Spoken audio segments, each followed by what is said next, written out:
So Ryan is the first American Raid Ranger, even though Japan actually designed it.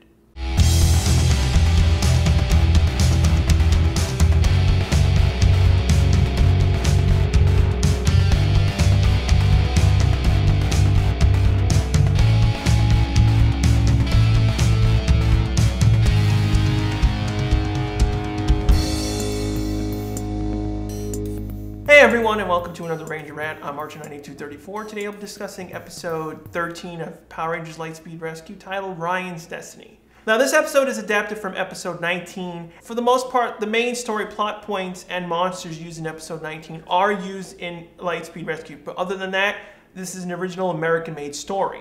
Now the episode begins with Miss Fairweather in the Aqua Base, where all of a sudden we hear this alarm going off and basically screaming out intruder alert. And we see that Ryan is coming up from the elevator shaft where the other Rangers have easily used to go up and down out of the Aqua Base. Now when I originally saw this scene, it really kind of bugged me. It's like, how did Ryan get in there? I understand how Ryan sneaked into the Aqua Base originally from outside using the scuba area, but in this case he simply just walked in and used the elevator to come up. There was no security, no ID checks, no nothing. He just simply came into the Aqua Base.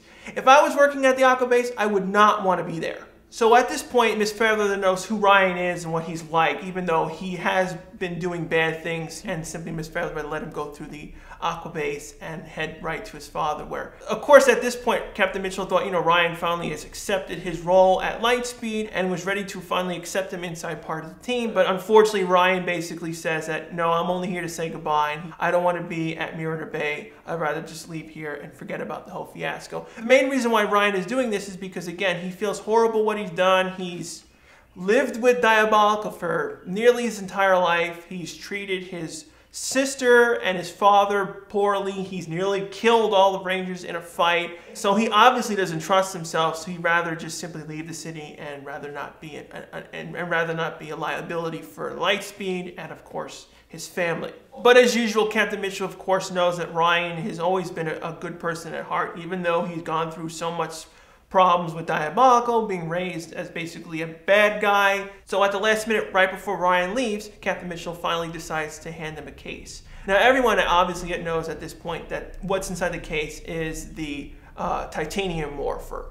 I never understand why Power Rangers always likes doing this. They've done it in many times. This scene is actually echoed years later in s.p.d, both Shadow Parts 1 and 2. I just never understand why they go through this whole dramatic thing with the morpher. It's fairly obvious to people, even to young audiences. Now, after Ryan's hastily departure of Aqua Base, and of course ignoring his own sister, we head back to Diabolical and everyone else, and we basically see that Queen Banshir is pissed off at him because, again, he's failed so many times. And we finally get a little bit of backstory that Diabolical's main primary power comes from his star gem on his chest. And Queen Banshir basically says, if you fail me one more time, she'll give Impus the star power, and of course Diabolical will obviously be weakened, and of course Impus will take command. Now, for the most part, Diabolical and Impus' counterpart do share this similar backstory. Diabolical doesn't like Impus in Go-Go 5 at all, and they both treat each other as rivals. Now, since this is Diabolical's last chance to redeem himself, he finally actually summons 3 monsters at the same time.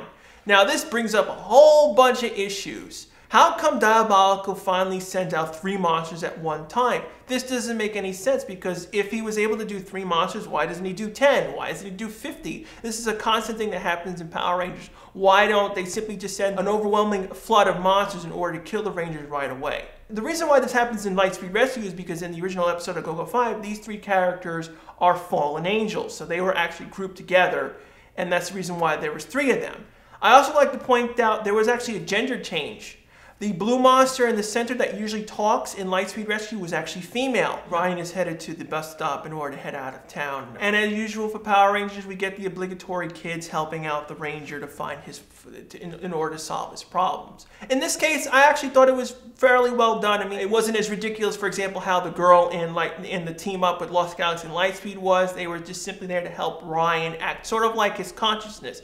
Because at this point in time, Ryan is basically ignoring his own consciousness and, of course, all the people around him, trying to basically say that you're not evil, you've just went to the wrong path. Unfortunately, while this is going on, Diabolical's plan is in action, and the monsters actually send out all these thousands upon thousands of feathers And of course, no one at this point in time thinks of them as being anything bad. And of course, Ryan hands the feather to this little boy because he wants to basically show the kid that, you know, you shouldn't pick on your sister, you should respect her. And of course, if you didn't have her, you would be upset that she was missing, even though Ryan could be actually using his own advice. Eventually, Ryan finally reaches at the bus stop, and of course, Ryan is torn between should he leave, should he not leave. So of course, he doesn't actually decide right away on where he wants to go. Now, while Ryan is waiting at the bus stop, an old lady on the bench asks him, well, where are you headed? And of course, he doesn't know where he's going. And the old lady basically gives him advice, well, follow your heart. I do particularly like these little bits of scenes that they actually put in PR because it actually moves the plot forward and it keeps the guest character, you know, relevant to the story.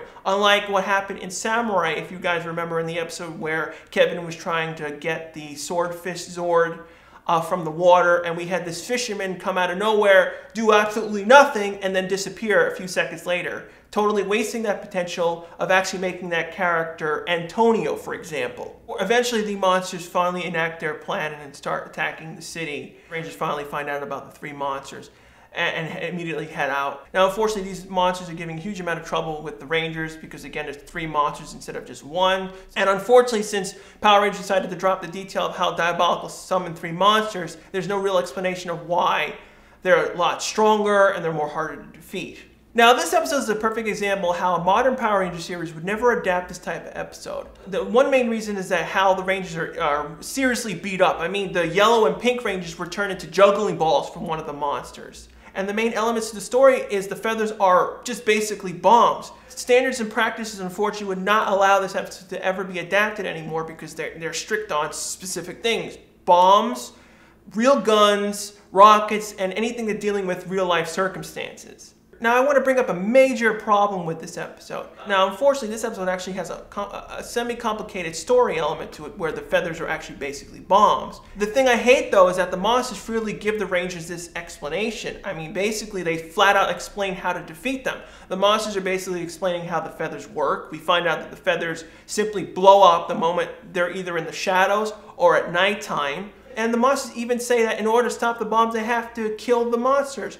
Why would the monsters spill their plan to the Rangers? It doesn't make any sense at all. I mean, it even happens in Go-Go 5. They do explain the whole feather thing to them too. It's just stupid. Why would you do that? One, you're explaining how the feathers work. Why? You should just simply let them fly around the city and just be ignored by the Rangers so then everyone would easily be killed. And 2, that means the Rangers have to kill you. And 3, why not lie and use this to your advantage? If I was the monsters, I would have said, you can't kill me or these feathers will automatically detonate right now.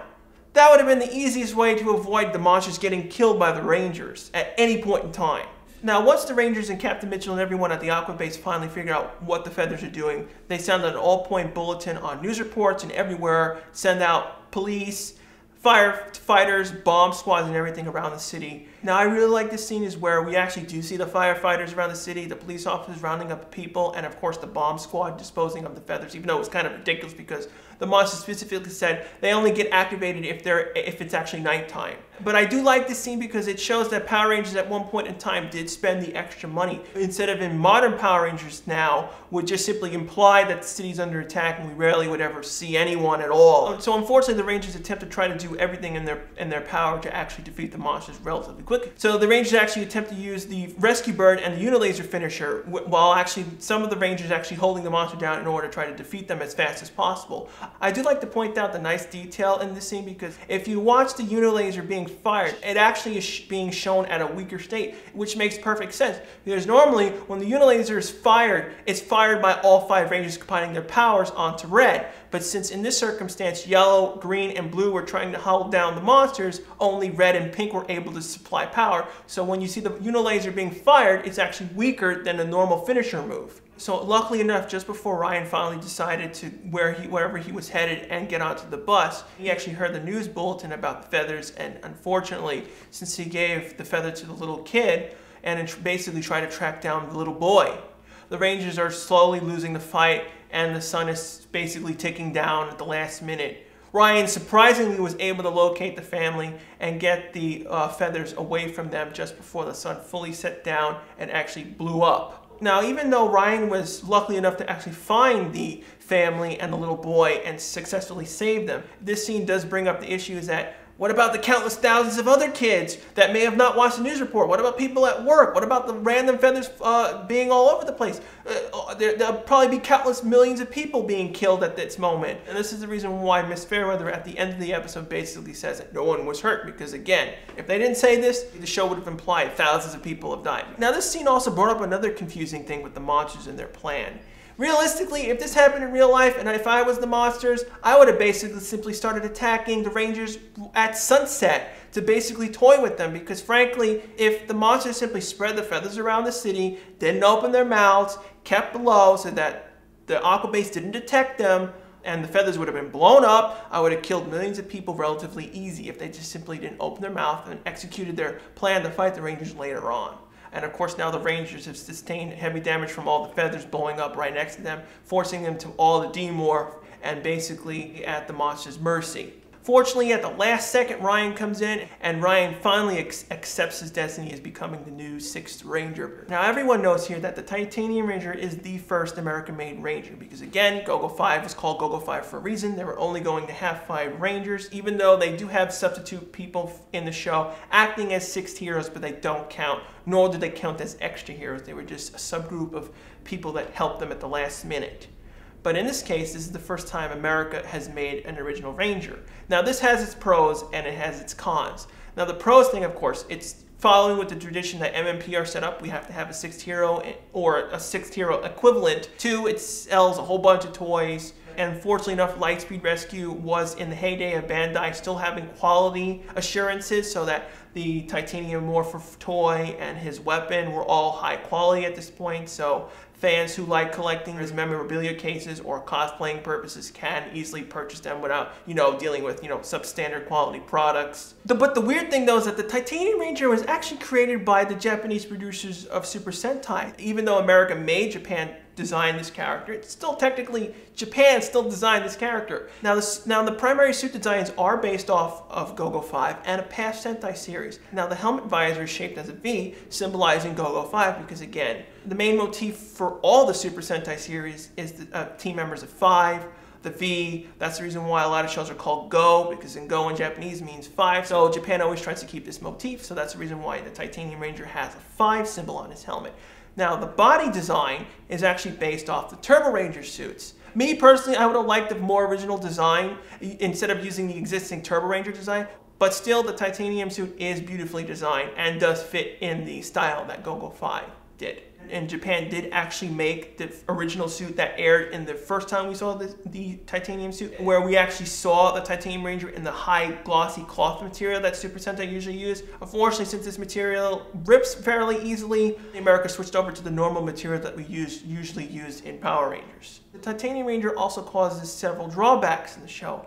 One, he can't be featured all that much because this would require extensive amount of, shooting new footage, adapting episodes that don't have a 6th hero, explaining why Ryan is missing. That's the main reason why, unfortunately, Ryan simply disappears for the majority of the series, because they only had 2 choices: either scrap adapting future Sentais or trying to work in Ryan as best as they can, or simply write out Ryan as long as possible until he's needed. Now let's talk about Ryan's morph. For the most part, it's a fairly unique morphing sequence. The uniqueness comes from that Ryan's suit actually comes from above, going down directly onto him, rather than the Rangers, activating their morphers and the suits flying forward and coming back toward them. The only other similar morphing sequence to Ryan's morph is basically Doggy Kruger's morph in s.p.d. Although I really didn't like how the morphing sequence basically spoiled Ryan's Lightspeed field jacket. Similar thing happened in A Samurai's Journey in Ninja Storm, where Cam's ninja outfit was spoiled during his morphing sequence. I particularly wish they wouldn't include the field jackets into the morphing sequence, even though it would be inaccurate for a lot of the scenes. Like, for example, in Operation Overdrive, we always see them in the suits, but a lot of times we have always inconsistencies in morphing sequences. For example, Tommy's hair keeps changing, outfits change. So thanks to the new improved Titanium Ranger suit that has a lot more strength, stamina than the other main Lightspeed Rescue suits, Ryan was easily able to defend and actually make the monsters actually retreat, saving the Lightspeed Rescues and actually saving the city. Although since the monsters were actually not defeated, technically they can still actually do their feather plan over and over again. Now just at the last minute of the episode, we actually get a huge curveball. What we basically find out is that Ryan has this special magical tattoo that over time, it's a curse that once it reaches its neck, it'll kill Ryan instantly as he morphs. I always got particularly confused at the scene because it didn't really make any sense in the way they did it. In one way, you can see it as that Diabolical somehow entered Ryan's brain and actually gave him the curse through his dream. But in the other way, you can actually see Ryan trying to go to Diabolical's place one more time to confront him, but in return, Diabolical gives him the curse. So either way works. It was just kind of confusing the way they had it set up because it wasn't that clear, even though Ryan was sleeping.